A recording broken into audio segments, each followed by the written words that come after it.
Today, we're fortunate to have with us Joe Peterson. Joe Peterson is an engineer by trade, covers the cloud security, cybersecurity, and AI security. Joe has been helping clients architect cloud solutions since 2009.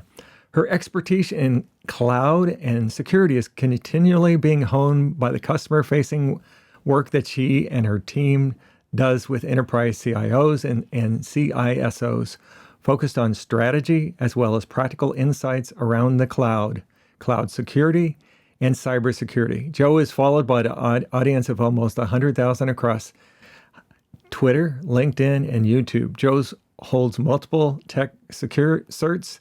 She has a master's degree in information technology as well as an MBA, is an Air Force veteran, having served as a Cryptologic Language Analyst in the 6920 Electronic Security Group. Joe is the founding co-chair of cloudgirls.org. Joe is a member of the Forbes Technology Council and serves on CompTIA's Infrastructure Advisory Board. Welcome, Joe. I'm glad to have you today. Thank you for having me. Yeah, happy to have you. So, talking about clouds, quite often I've heard old carpenters talk about they want to measure twice and cut once. So what is the type of things that you do in the disciplines in scoping security requirements for the cloud? How do you look at that? Yeah, so we do a lot of work with the holdings of private equity post M&A.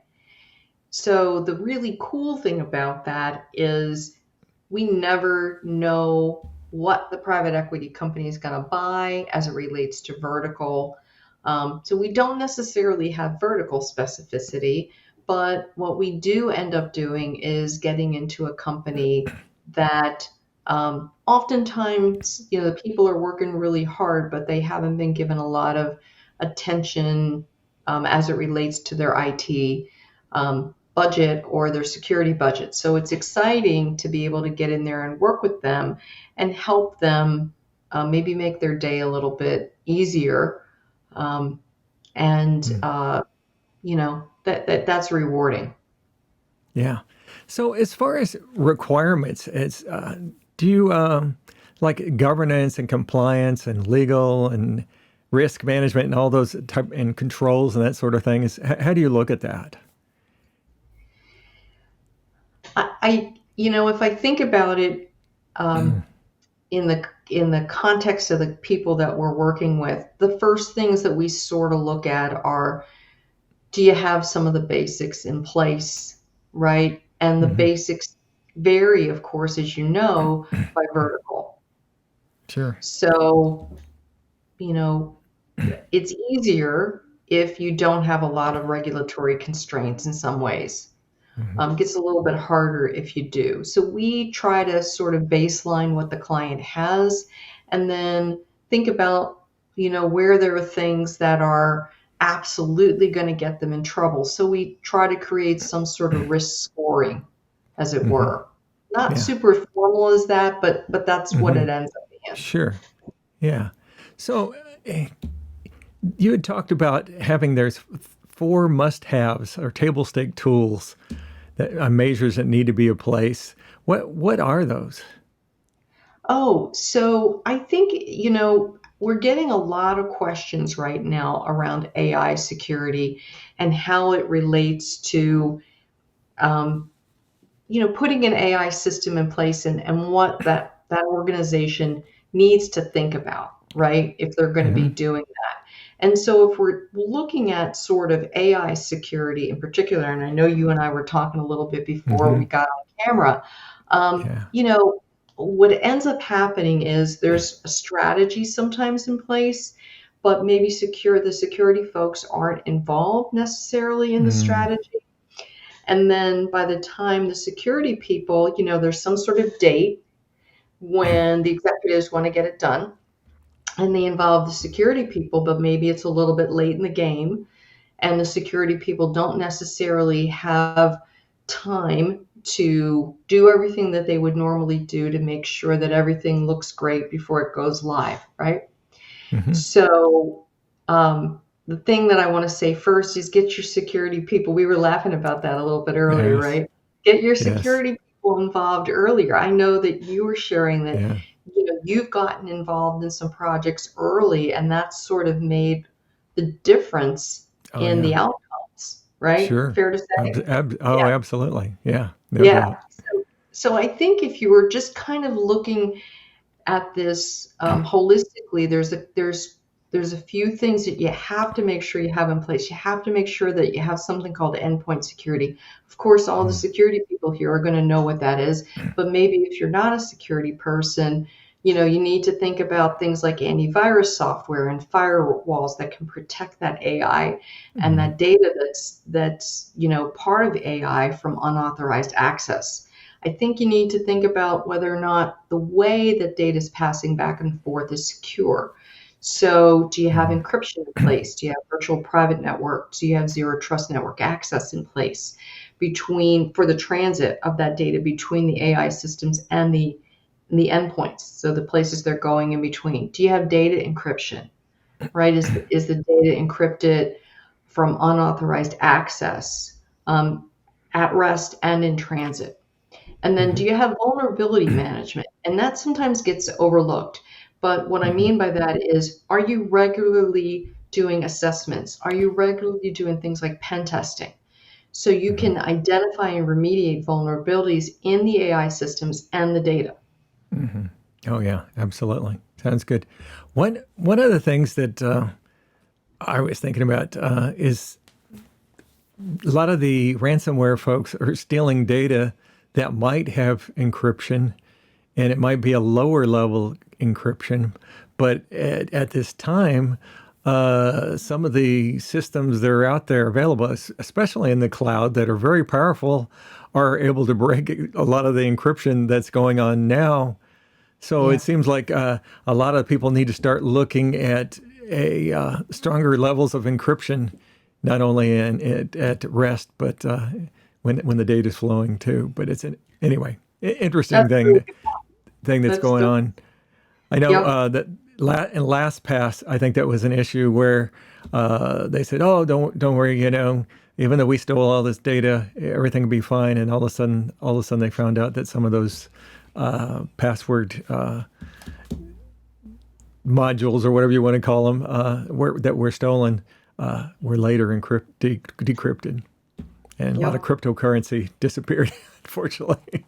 So, what is some of the going to compliance? What are some of the compliance measures that you look at that you think need to be in place when we're dealing Yeah. with cloud and AI? And So, you know, I think that if you think about, do you have a policy in place, right, hmm that hmm lays out what an employee can or can't do with AI?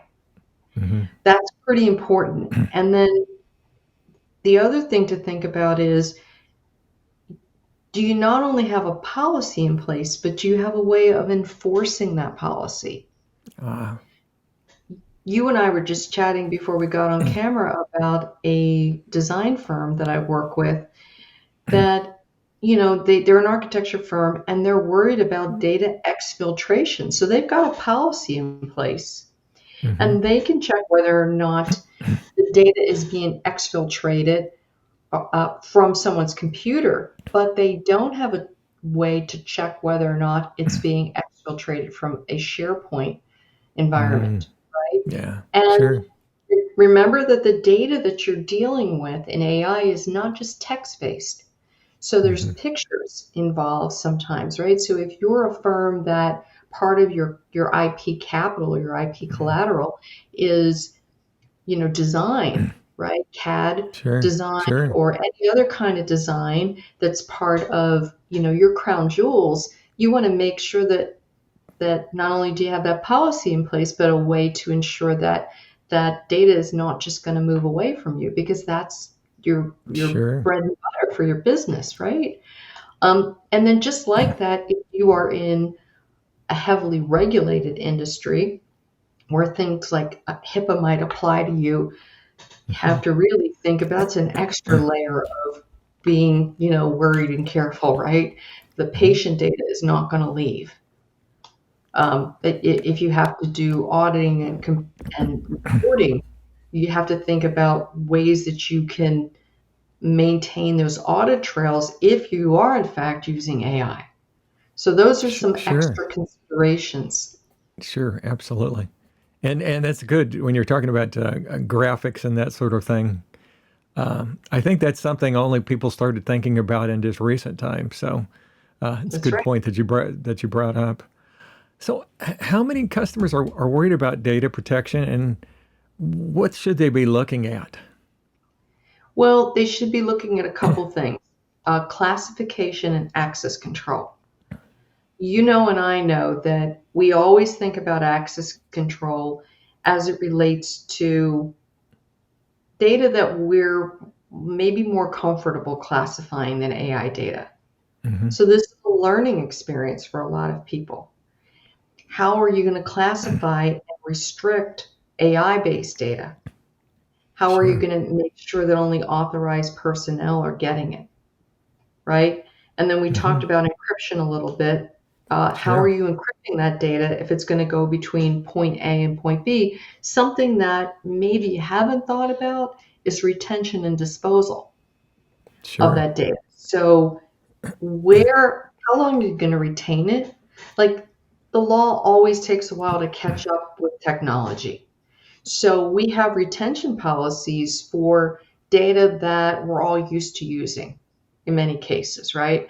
But we don't have retention policies for AI data. Sure. We don't have disposal policies for, you have to think about that, right? You have to think about what are we creating? How are we going to house it? How are we going to Hmm. dispose of it? Yeah. And who's going to be responsible for that?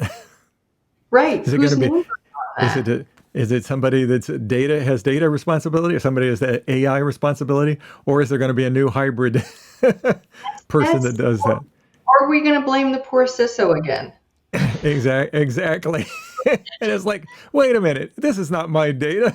Just, it's just, we make everything the poor CISO's responsibility. Why not just make it his or her responsibility? Exactly, exactly. And the CIO kicks it over to him too. Yeah, yeah, yeah. All right.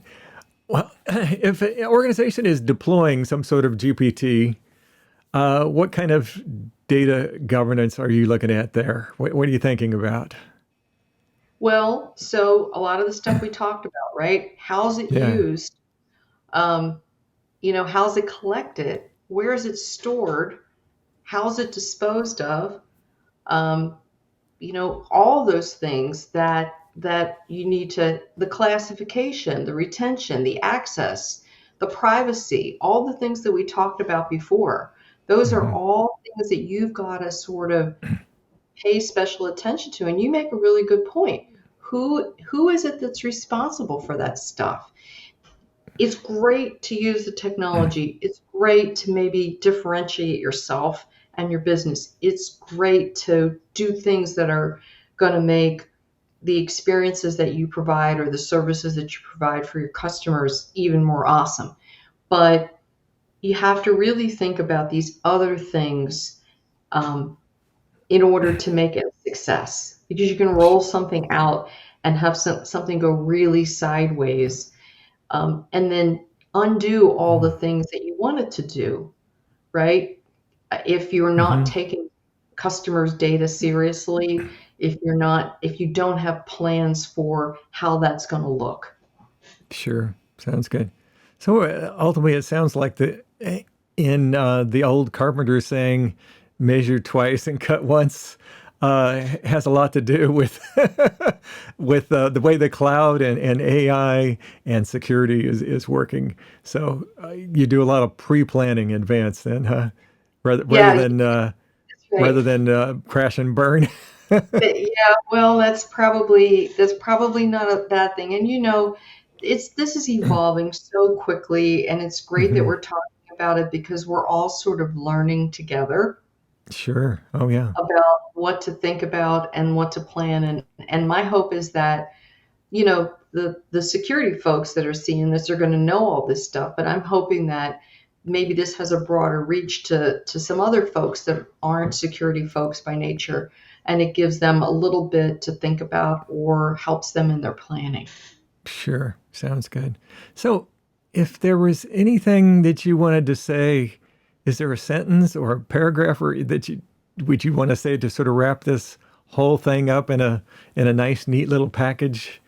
What would you say that would be? Yeah, I think honestly, it's all of us, because we're in this new with this new technology. I think it's really important that we learn and have a way to communicate effectively with one another. And to me, that boils down to taking some Hmm. training.